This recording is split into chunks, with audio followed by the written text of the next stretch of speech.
Challenging star Darshan ಅಭಿನಯದ ಅದ್ದೂರಿ ವೆಚ್ಚದಲ್ಲಿ ನಿರ್ಮಾಣವಾಗಿರುವ ಕುರುಕ್ಷೇತ್ರ ಸಿನಿಮಾ ಬಿಡುಗಡೆಯಾಗದೆ ಪ್ರೇಕ್ಷಕ ಮಹಾಶಯನನ್ನ ನಿರಾಸೆ ಮಾಡುತ್ತಲೇ ಇದೆ. ಕನ್ನಡ ಚಿತ್ರರಂಗದ ಮಹೋನ್ನತ ಚಿತ್ರವಾಗಬೇಕಿರುವ ಕುರುಕ್ಷೇತ್ರ ತಡವಾಗುತ್ತಿರುವುದಕ್ಕೆ ಅಸಲಿ ಕಾರಣಗಳು ಇದೆ. ಆದರೆ ಇದೀಗ ಕುರುಕ್ಷೇತ್ರ ಸಿನಿಮಾ ನೋಡಲು ತುದಿಗಾಲಲ್ಲಿ ನಿಂತಿರುವ ಪ್ರೇಕ್ಷಕರಿಗೊಂದು ಗುಡ್ ನ್ಯೂಸ್ ಇದೆ.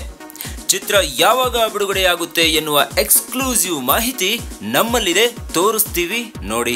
ಅದಕ್ಕೂ ಮುಂಚೆ ನೀವೇನಾದ್ರೂ ಮೊದಲ ಬಾರಿಗೆ ನಮ್ಮ ವಾಹಿನಿಯನ್ನ ನೋಡ್ತಾ ಇದ್ರೆ ಈ ಕೂಡಲೇ ಕೆಳಗಡೆ ರೆಡ್ ಕಲರ್ ಅಲ್ಲಿರುವಂತಹ ಸಬ್ಸ್ಕ್ರೈಬ್ ಬಟನ್ ನ ಕ್ಲಿಕ್ ಮಾಡಿ, ಪಕ್ಕದಲ್ಲಿರುವಂತಹ ಬೆಲ್ ಐಕಾನ್ ಅನ್ನು ಕೂಡ ಕ್ಲಿಕ್ ಮಾಡಿ.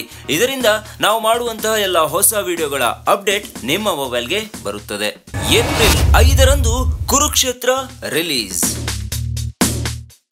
ಎಸ್, ನಟ ದರ್ಶನ್ ಅಂಗಳದಲ್ಲಿನ ಮೋಸ್ಟ್ ಅವೈಟಿಂಗ್ ಸಿನಿಮಾ ಕುರುಕ್ಷೇತ್ರದ ದರ್ಬಾರನ್ನ ಏಪ್ರಿಲ್ 5ಕ್ಕೆ ನೀವೆಲ್ಲರೂ ಕಣ್ತುಂಬಿಕೊಳ್ಳಬಹುದು. ಮೂಲಗಳ ಪ್ರಕಾರ ಏಪ್ರಿಲ್ 5ಕ್ಕೆ ಈ ಚಿತ್ರ ಬಿಡುಗಡೆಯಾಗುವುದು ಪಕ್ಕಾ ಆಗಿದೆ.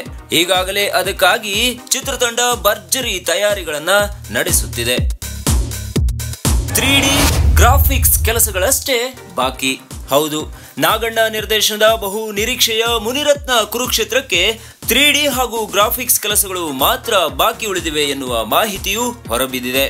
ಈ ಚಿತ್ರದಲ್ಲಿ ಅರ್ಧ ಸ್ಯಾಂಡಲ್ವುಡ್ ತಾರೆಯರಿದ್ದರೆ ಉಳಿದರ್ಧ ಬಾಲಿವುಡ್ ಮತ್ತು ಪರಭಾಷಾ ತಾರೆಯರಿದ್ದಾರೆ. ಇಲ್ಲಿ ನಟ ದರ್ಶನ್ ದುರ್ಯೋಧನನಾಗಿ ಗತ್ತು ತೋರಿದ್ದು ಅದೇ ಕುರುಕ್ಷೇತ್ರ ಚಿತ್ರದ ನಿಜವಾದ ತಾಕತ್ತು ಎಂದು ಹೇಳಬಹುದಾಗಿದೆ. ಮೊದಲು ಕುರುಕ್ಷೇತ್ರ, ಅನಂತರ ಒಡೆಯ. ಈ ನಡುವೆ ದರ್ಶನ್ ರವರು ಒಡೆಯನ ಜೊತೆಗೆ ಶೂಟಿಂಗ್ ಮೈದಾನಕ್ಕಿಳಿದಿದ್ದಾರೆ. ಮೇ 5ರಿಂದ ಬೆಂಗಳೂರಿನ BGS ಆಸ್ಪತ್ರೆ ಮತ್ತು ಚಿತ್ರದುರ್ಗದಲ್ಲಿ ಚಿತ್ರೀಕರಣ ಮುಗಿಸಿಕೊಂಡು ವಿದೇಶಕ್ಕೆ ಹಾರಲಿದೆ ಒಡೆಯ ಸಿನಿಮಾ ತಂಡ. ಇಲ್ಲಿಯವರೆಗೂ ಆಗಿರುವ ಚಿತ್ರೀಕರಣ ತುಂಬಾ ಚೆನ್ನಾಗಿ ಬಂದಿದೆ. ಒಂದಿಷ್ಟು ದೃಶ್ಯಗಳು ಹಾಗೂ ಫೈಟ್ ಸೀನ್ಗಳು ಬಾಕಿ ಉಳಿದಿವೆ. ಜೊತೆಗೆ 3 ಹಾಡುಗಳ ಚಿತ್ರೀಕರಣ ಬಾಕಿ ಉಳಿದಿದ್ದು, ಇದರಲ್ಲಿ 2 ಹಾಡುಗಳನ್ನು ವಿದೇಶದಲ್ಲಿ ಚಿತ್ರೀಕರಣ ಮಾಡಲಿದ್ದೇವೆ. ಯಾವ ದೇಶ ಯಾವ ಜಾಗ ಎಂಬುದು ಇನ್ನೂ ನಿರ್ಧರಿಸಿಲ್ಲ. ಆದರೆ ಹಾಡುಗಳ ಚಿತ್ರೀಕರಣಕ್ಕೆ ಸದ್ಯದಲ್ಲೇ ವಿದೇಶಕ್ಕೆ ಹೊರಡಲಿದ್ದೇವೆ ಎನ್ನುತ್ತಾರೆ ಒಡೆಯ ಚಿತ್ರದ ನಿರ್ದೇಶಕ MD ಶ್ರೀಧರ್.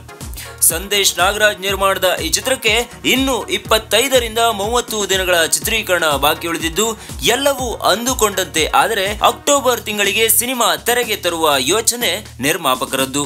ಆದರೆ ಮುನಿರತ್ನ ಕುರುಕ್ಷೇತ್ರ ಬಂದು ಹೋದ ಮೇಲೆ ಒಡೆಯನಿಗೆ ಬಿಡುಗಡೆಯ ಭಾಗ್ಯ ದೊರೆಯಲಿದ್ದು, ಒಂದು ವೇಳೆ ಏಪ್ರಿಲ್ನಲ್ಲಿ ಕುರುಕ್ಷೇತ್ರ ಬಂದರೆ ಅಕ್ಟೋಬರ್ಗೆ ಒಡೆಯನ ದರ್ಶನ ಪಕ್ಕಾ ಆಗಲಿದೆ. ಎನಿವೆ, ಸಂಗೊಳ್ಳಿ ರಾಯಣ್ಣ ಚಿತ್ರದ ಯಶಸ್ಸಿನ ನಂತರ ಮತ್ತೊಂದು ಐತಿಹಾಸಿಕ ಚಿತ್ರಕ್ಕೆ ಕೈ ಹಾಕಿರುವ ದಚ್ಚು ಅಭಿಮಾನಿಗಳಿಗೆ ಈ ವರ್ಷ ಪೂರ್ತಿ ಸಿನಿಮಾ ಕೊಡಲಿ, ಅವರೆಲ್ಲ ಚಿತ್ರಗಳು ಬೇಗ ಬೇಗ ತೆರೆಗಪ್ಪಳಿಸಲಿ ಎಂಬುದು ನಮ್ಮ ಆಶಯ.